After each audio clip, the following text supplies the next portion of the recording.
Muy buenas de nuevo, mis queridos amigos y amigas, a la lectura de El Camino de Miguel Delibes. Si es la primera vez que entras a la lectura y la quieres seguir desde el principio, la podrás encontrar junto con el resto de lecturas que hay, que cada lista es un libro, en la página de inicio del canal, en la pestaña de listas. Y bueno, nosotros espero que tengáis preparadas las maletas, que nos volvemos al pueblo. Capítulo 4.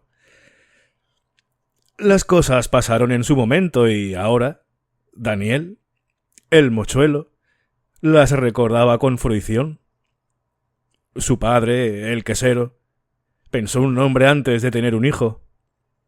Tenía un nombre y le arropaba y le mimaba y era ya, casi, como tener un hijo. Luego, más tarde, nació Daniel. Daniel, el mochuelo, evocaba sus primeros pasos por la vida. Su padre emanaba un penetrante olor. Era como un gigantesco queso, blando, blanco, pesadote. Pero Daniel, el mochuelo, se gozaba en aquel olor que impregnaba a su padre y que él le inundaba a él, cuando, en las noches de invierno, frente a la chimenea, acariciándole, le contaba la historia de su nombre. El quesero había querido un hijo antes que nada para poder llamarle Daniel. Y se lo decía a él, al mochuelo, cuando apenas contaba 3 años y manosear su cuerpecillo carnoso y rechoncho equivalía a prolongar la cotidiana faena en el entremijo. Pudo bautizarle con 1000 nombres diferentes, pero el quesero prefirió Daniel. ¿Sabes que Daniel era un profeta que fue encerrado en una jaula con 10 leones y los leones no se atrevieron a hacerle daño? Le decía, estrujándole amorosamente. El poder de un hombre cuyos ojos bastaban para mantener a raya a una jauría de leones era un poder superior al poder de todos los hombres. Era un acontecimiento insólito y portentoso que desde niño había fascinado al quesero. Padre, ¿qué hacen los leones? ¿Morder y arañar? ¿Son peores que los lobos? ¿Más feroces? ¿Qué? El quesero facilitaba la comprensión del mochuelo como una madre que mastica el alimento antes de darlo a su hijito. Hacen más daño que los lobos, ¿entiendes? Decía. Daniel, el mochuelo, no se saciaba. ¿Verdad que los leones son más grandes que los perros? Más grandes. ¿Y por qué a Daniel no le hacían nada? Al quesero le complacía desmenuzar aquella historia. Les vencía solo con los ojos, solo con mirarles. ¿Tenían en los ojos el poder de Dios? ¿Qué? Apretaba al hijo contra sí. Daniel era un santo de Dios. ¿Qué es eso? La madre intervenía, precavida. Deja al chico ya. Le enseñas demasiadas cosas para la edad que tiene. Se lo quitaba al padre y le acostaba. También su madre hedía a boruga y a cuajada.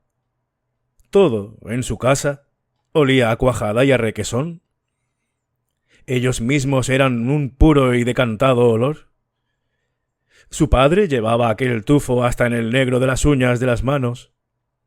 A veces, Daniel, el mochuelo, no se explicaba por qué su padre tenía las uñas negras trabajando con leche o por qué los quesos salían blancos siendo elaborados con aquellas uñas tan negras. Pero luego, su padre se distanció de él. Ya no le hacía arrumacos ni garantoñas. Y eso fue desde que el padre se dio cuenta de que el chico ya podía aprender las cosas por sí. Fue entonces cuando comenzó a ir a la escuela y cuando se arrimó al moñigo en busca de amparo. A pesar de todo, su padre, su madre y la casa entera seguían oliendo a boruga y a requesón, y a él seguía gustándole aquel olor, aunque Roque, el moñigo, dijese que a él no le gustaba, porque olía lo mismo que los pies. Su padre se distanció de él como de una cosa hecha, que ya no necesita de cuidados. Le daba desilusión a su padre verle valerse por sí, sin precisar de su patrocinio. Pero, además, el quesero se tornó taciturno y malhumorado. Hasta entonces, como decía su mujer, había sido como una perita tan dulce. Y fue el cochino afán del ahorro lo que agrió su carácter. El ahorro, cuando se hace a costa de una necesidad insatisfecha, ocasiona en los hombres acritud y encono. Así le sucedió al quesero. Cualquier gasto menudo o el menor desembolso superfluo le producían un disgusto exagerado. Quería ahorrar. Tenía que ahorrar por encima de todo, para que Daniel, el mochuelo, se hiciera un hombre en la ciudad, para que progresase y no fuera como él, un pobre quesero. Lo peor es que de esto nadie sacaba provecho. Daniel, el mochuelo, jamás lo comprendería. Su padre sufriendo, su madre sufriendo y él sufriendo. Cuando el quitarle el sufrimiento a él significaría el fin del sufrimiento de todos los demás. Pero esto hubiera sido truncar el camino, resignarse a que Daniel, el mochuelo, desertase de progresar. Y esto no lo haría el quesero. Daniel progresaría aunque fuese a costa del sacrificio de toda la familia, empezando por él mismo. No, Daniel, el mochuelo, no entendería nunca estas cosas, estas tozudeces de los hombres y que se justificaban como un anhelo lógico de liberarse. ¿Liberarse de qué? ¿Sería el más libre en el colegio? ¿O en la universidad? ¿Que cuando el moñigo y él se peleaban a boñigazo limpio en los prados del valle? Bueno, quizás sí, pero él nunca lo entendería. Su padre, por otra parte, no supo lo que hizo cuando le puso el nombre de Daniel. Casi todos los padres de todos los chicos ignoraban lo que hacían al bautizarles. Y también lo ignoró el padre del maestro y el padre de Quino, el manco, y el padre de Antonio, el buche, el del bazar. Ninguno sabía lo que hacía cuando don José, el cura, que era un gran santo, volcaba la concha llena de agua bendita sobre la cabeza del recién nacido. O si sabían lo que hacían, ¿por qué lo hacían así? A conciencia de que era inútil. A Daniel, el mochuelo, le duró el nombre en lo que la primera infancia.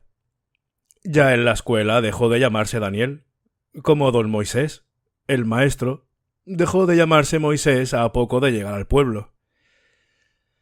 Don Moisés, el maestro, era un hombre alto, desmedrado y nervioso, algo así como un esqueleto recubierto de piel. Habitualmente torcía media boca como si intentase morderse el lóbulo de la oreja. La molicie o el contento le hacían acentuar la mueca de tal manera que la boca se le rasgaba hasta la patilla, que se afeitaba muy abajo. Era una cosa rara aquel hombre, y a Daniel, el mochuelo, le asustó y le interesó desde el primer día de conocerle. Le llamaba peón, como oía que le llamaban los demás chicos, sin saber por qué. El día que le explicaron que le bautizó el juez así en atención a que don Moisés avanzaba de frente y comía de lado. Daniel, el mochuelo, se dijo que, bueno, pero continuó sin entenderlo y llamándole peón un poco a tontas y a locas. Por lo que a Daniel, el mochuelo, concernía, es verdad que era curioso y todo cuanto le rodeaba lo encontraba nuevo y digno de consideración. La escuela, como es natural, le llamó la atención más que otras cosas, y más que la escuela en sí, el peón, el maestro, y su boca inquieta e incansable y sus negras y espesas patillas de bandolero. Germán, el hijo del zapatero, fue quien primero reparó en su modo de mirar las cosas. Un modo de mirar las cosas atento, concienzudo e insaciable.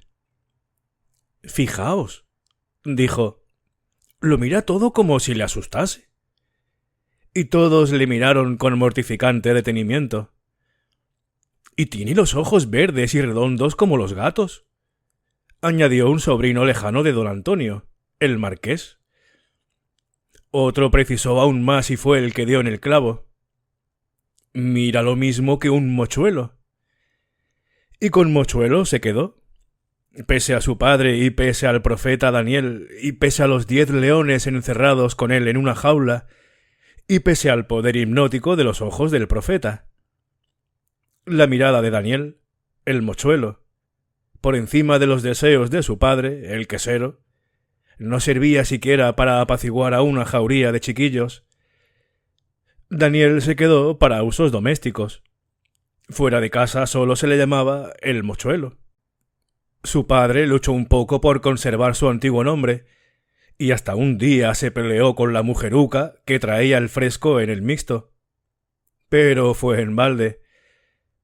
Tratar de impedir aquello era lo mismo que tratar de contener la impetuosa corriente del río en primavera. Una cosa vana. Y él sería, en lo sucesivo, mochuelo.